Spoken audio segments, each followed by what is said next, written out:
ئەو کاتتان باش. هیوادارم بە کەیف و بێدەردەسەر بن. ئەو کلیپە پێک هاتووە لە 2 تەکست کە وەرم جێراوەتە سەر کوردی لەو جێگایەوە کە ئەهمیەت و بایەخی زۆریان هەیە و تەکستانە. تەکستی ئەوەڵ وتەی نیچە فیلسوف و کۆمەڵناسی سەدەی 18ی ئاڵمانیە. وتاری دووەمیش وتارێکی ماکسیم گورشیە کە تەقریبەن 105 ساڵ 106 ساڵ لەوە پێش کتوویەتی وا دیارە لە جێگایە قسەی کردووە کە ماکسیم گورشیش نووسەر و ڕۆمان نووسێکی مەشهوری رووسیەیە. بەشی ئەوەڵ نیچە دەڵێ لەو کاتەوە بەشەر توانیوێتی ڕووداوەکان وەک خۆیان بنووسێ و تۆمار بکە، نە گۆچان بووە بەمار، نە دەریایەک دووشەق بووە، نە مانگ بووە بە دوولەت، نە منداڵێک بێباب لەدایک بووە، نە مردوو زیندوو کراوە، نە ئینسان چووە نێوزژی ماسیەوە، نە چێو شەق بوو وشتری لێبێتە دەر، نە ئاورێک بوو بە گوڵزار، نە ئینسانێک لەگەڵ حەیوانات قسەی کرد، نە کەس توانی بە سواری قالیچە هەڵفڕێ. لە ئاکامدا هیچ پێغەمبەرێکیش قۆت نەبووە. ئەوەش وتارەکەی ماکسیم گورشی. دەڵێ لە دنیادا 3 جۆر دز هەن: دزی ئاسایی، دزی سیاسی، دزی ئاینی.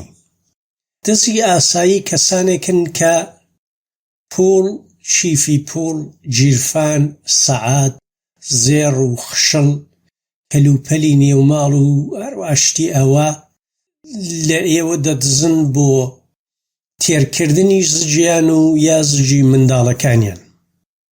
دزانی سیاسی ئەو کەسانن کە ئایندە و داهاتووتان، ئارزوۆکانتان، خەیاڵەکانتان، ئیش و کارتان، ژیانتان، مافتان، مافی یاساییتان، سامانتان، بەرهەمەکانتان، خوێندەواریتان، لێهاتووییتان، ناوتان، ناوبانگتان، ئابڕووتان، سامانی نەتەوەییتان، تەنانەت ماڵیاتی ئێوەش دەدزن و بە تاڵانی دەبن. ئێوە ڕۆژڕەش و بێدەرەتان ڕادەگرن. دزانی ئاینی.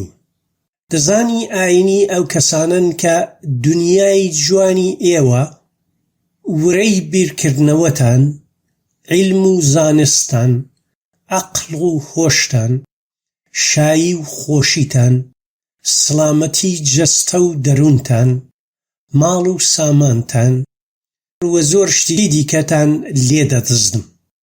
سەرباری ئەوانەش زۆر شتیشتان بە گران پێدەفرۆشن، وەکو خودا، دین و ئاین، بەهەشت، خوڕافات، جەهل و نەزانی، غەم، ناسۆر، تازیەباری، خەمباری و شتی دیکە.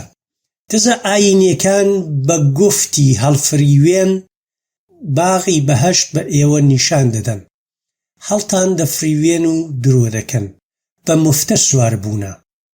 ئێوە لە ژێردەستبوون، نەداری، بێدەرەتانی، بێدەسەڵاتی و وەست شتی دیکە ڕادەگرن.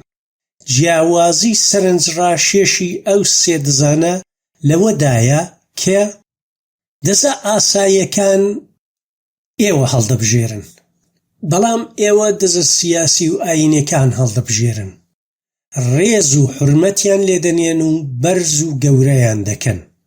جیاوازی گەورەتر ئەوەیە کە دزە ئاساییەکان قاچاغن و پۆلیس بەدوایانەوەیە و دەیانگرن، شکنجە دەدرێن، شێڵاقیان لێدەدرێ، لە زیندان دەکرێن، دەستولاقیان بەڕاست و چەپ دەبڕدرێ. سەرشۆڕ و ڕیسوا دەکرێن. بەڵام دزانی سیاسی و ئایینی یاسا و پۆلیس پشتگیری و پارێزگارییان لێ دەکا، پلە و پایەیان پێدەدرێ و زوڵم و ملهوڕی دەکەن و ئێوەش بە قەرزداری خۆیان دەزانن. هەر خۆش بن و سەرکەوتوو بن.